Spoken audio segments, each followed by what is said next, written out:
I just found out from a coworker that my husband secretly filmed us being intimate and posted it online, and after confronting him, I'm finding out there's even darker secrets he's been hiding. Last Friday I, 34 female, spent my evening with Kate, 24 female, who is a young friend from work as she wanted to discuss something personal with me. I didn't think anything of it as we do have a very personal relationship outside of work as well. As soon as I arrived to her place the tension in the air was thick. She explained that she wanted to discuss a serious matter with me but that she didn't know how to go about it. I told her to just rip the band-aid off and tell me. She told me that she had found 2 recordings of a woman she believed to be me on an adult website. I told her that wouldn't be possible but she was adamant that I was the woman in the recording. And she was right. I've never recorded myself exposed or making love with my husband but there I was in 2 recordings of 7 minutes and 4 minutes, both of them recorded in our old bedroom. As I rewatched every second of it, it starts to dawn on me that this was my husband's doing. But I pushed that deep down because there must be a reasonable explanation for this. Honestly, I left her place with my mind in a complete meltdown. I could barely hear what she was saying but she did follow up with a text saying she's been in contact with a website about getting it taken down and that she'll help me go through this. She also said she's scouring the internet in case there are more out there. I came home and pretty much ransacked my house looking for evidence and I found it. My husband was using a hidden spy cameras to spy on me and record me in my most intimate moments. I then just spent hours vomiting, crying, projectile vomiting some more and begging God to just let this be a nightmare. I am a deeply religious and a fully veiled Muslim woman, and I've never been with anyone but my husband, and all this time he has been sharing my most intimate moments with the world. I don't know what to think or what to do. I can't look at him or speak to him. I've locked myself in our bedroom pretending I'm sick. All I do is look up how other people have dealt with getting things removed and it seems like once it's on the internet it really is forever even if I remove it from this one website. I've been crying non-stop. He truly must be something demonic as he is right now talking about ordering in some of my favorites to see if I have an appetite since I haven't been eating well. I am so unbelievably hurt. I don't know how to share this with my family or how to ask for help. I'm crippled with shame, anger and pain. Answering some questions. 1. My husband, soon-to-be ex-husband, and I are the same religion, race, ethnicity and nationality. 2. My culture does not participate in honor killings and I'm not afraid of my family harming me or not siding with me. 3. My family would support me in divorcing him. In fact, they would demand I do. 4.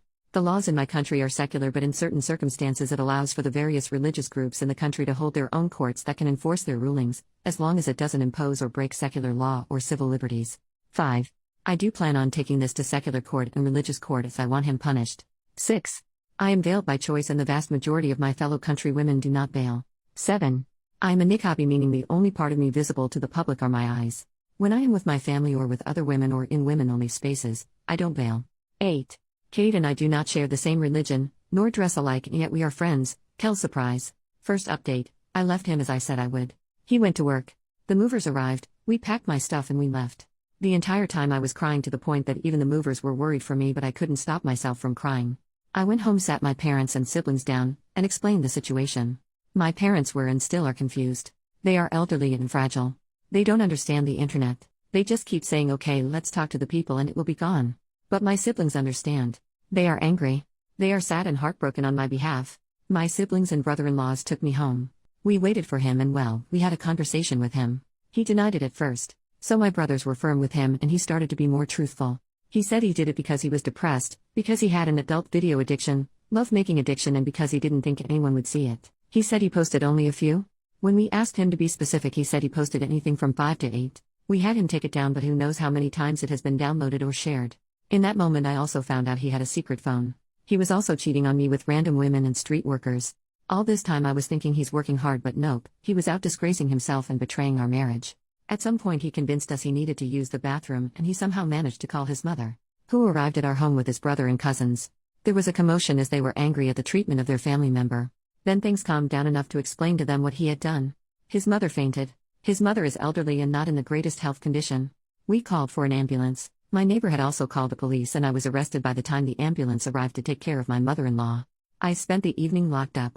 Didn't exactly have a polite conversation with him. So yes, I was arrested for assaulting him, specifically slapping him, and he refused to press charges. Got released the next morning and went home to my parents. Cried some more because my parents kept crying. Then a few days later I spoke to some lawyers my sister had contacted as they had experience with non-consensual material being posted online. They have been handling things with the police as I did press charges and they are dealing with the websites. I also have started the process of divorce. I went to the clinic and got tested and luckily he didn't give me anything so far, but I have another test scheduled just to make sure. I have spoken to his mother and she apologized to me even though it's not her fault. She told me that she understood why I want him punished. She asked that I let it stay in the hands of the law rather than I hurt him or have him hurt. He's in hiding, but he still calls and texts me from random numbers. He still lies and tries to manipulate me. I've just been documenting everything he says and texts to me. Oh, at this point everyone knows. I mean everyone, even little kids. And I feel more humiliated now than I did at first. Second update, this man has destroyed everything I have worked for and has completely destroyed the very little sense of stability and safety I had left. I had to resign from my job. A job that I loved. Jobs don't come easy for me with the way that I look. I can't work there anymore because I am a potential danger to the children and staff. Since perverted men have started to harass me at work, I work with vulnerable children, and mothers who have heard about me have started to refuse me working with their children. Some don't want me to be involved with their child because their husbands can't stop being weird. Fathers have leered at me or made lewd comments toward me, and one of them even offered me money to get with him. Men have catcalled me with greater frequency than ever before. Men stare at me. A man followed me from my dentist office and groped me on the street. Random men call my phone, my family home and office to verbally abuse me because my husband has posted my address, my personal and work email, phone numbers, workplace address, and every other bit of information online. It is as if the eyes and judgment of the entire world is on me. Yes, the great majority of people are sympathetic, kind, and in support of me. Many people have reached out in support of me, from old classmates to former colleagues, neighbors, members of my religious community, family friends, his family, and many, many more have expressed solidarity and kindness, but the crazies and pervs who believe him and are like him are bolder, louder, and much more noticeable. Then I find out from my lawyers and their investigators that he was drugging me and doing this stuff to me as I slept. I suffer from migraines and insomnia and take medication for it. He saw my medication as opportunity to drug me with my own prescriptions. He shared, was actually bragging, on a forum where other pervs congregate how he was so clever for drugging me with my own medication, and they were encouraging him to do more things to me. My soon-to-be ex-husband has also decided to spread rumors that I was aware of the cameras and pressured him into posting online, and there are people who believe him. He also changed his mind about not pressing charges. I went to court. The judge and prosecutors were sympathetic and dismissed the case. It was a combination of my lawyers explaining the circumstances that led to me slapping him and his subsequent actions, threatening me, attacking me, doxing me, and blackmailing me by saying he didn't care about the slap, and that he would drop everything if I forgave him. My lawyers used his own words against him since he wrote it in text, and on a recorded call he admitted to me not having slapped him that hard and that he only pressed charges to cause me harm. But his crimes against me are still being investigated by the prosecutors. Third post, it all boils down to jealousy and me emasculating him. I wish I could say I was feeling better or doing better, but I feel awful, and I am still struggling with everything. It is still his life's mission to be as cruel as he can be and to stand in the way of every step I make. He is still refusing to work with my divorce lawyer. He continues to be difficult every step of the way and has run off his own lawyers. He is now in his third lawyer, and we are again starting from scratch in the divorce negotiations. He has been granted an extension by the courts due to his last lawyer just dropping him a few days before our hearing. As for posting non-consensual material, a trial date was scheduled, and he recently asked for an extension, and he'll probably be granted it as his criminal lawyer dropped him too. So in last month he has been dropped by his divorce lawyer and his criminal lawyer. The man is on a roll.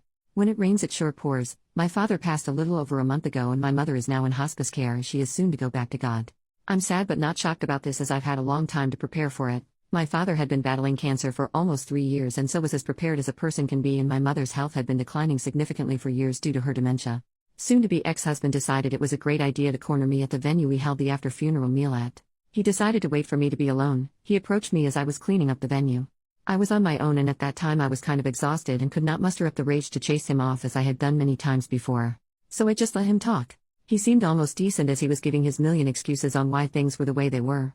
He cried about how awful he feels for hurting me.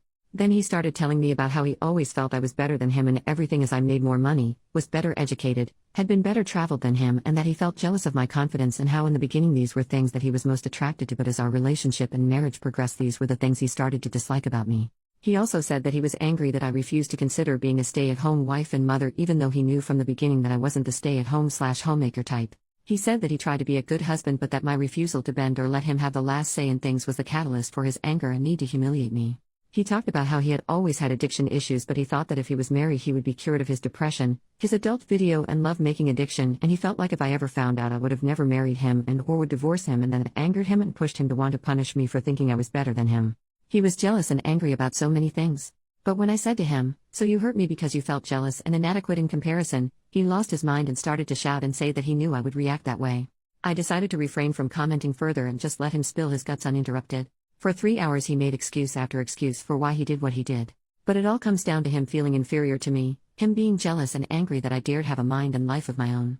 He said right before our wedding he joined a men's group online that were helping him deal with his addictions, and one tip given was to make your own adult videos and watch that instead, but he knew I'd never agree to it, so it was my fault that he needed to spy on me and that he never intended to share it with others, but one day I had angered him so much and as payback he posted it and he felt good.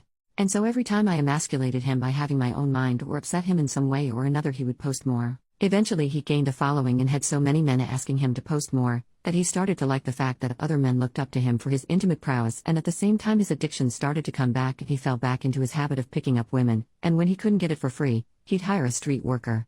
Then I guess it spiraled out of control for him. The more he spent on his addictions, the more lies he told, the more he felt like a failure for me covering our expenses, the more he resented me, and he got stuck in a cycle of self-destruction which in turn only fueled his anger with me. He also says he joined a support group for addicts and started going to an addiction rehabilitation clinic as an outpatient to deal with his issues, and that I should give him credit for that. He feels that I should be proud of him for doing that and that I should take him back since he's putting in so much work. He also feels I should appreciate him not stalking me since my dad died, and he is sincere in feelings this way. He genuinely doesn't understand why I'm not seeing how hard he's been trying the past few months. In his deluded mind he thinks that his honesty in our conversation should count for something and that I am just being a heartless jerk for having been stoic and unmoved by his tears and his show of vulnerability. Even though he gave a great performance of being human during our conversation, I remained unmoved by it because there was nothing to be moved about. I just continued to pack things up from the venue and got in my car and went home. I'm still not working, I still have crazy men calling my phone at all hours of the day, and I still feel humiliated and embarrassed.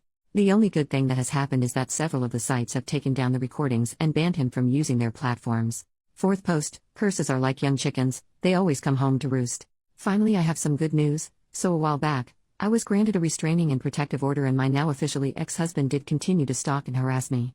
After the umpteenth time of calling the police and going to court he was finally imprisoned, and he has been in prison for a little over a month. I was also granted my divorce. I initially wanted a quick divorce and wanted to just give him everything he asked for, but he kept finding ways to delay or asking for more and more, and I just snapped, so I told my lawyers to do their worst and they did.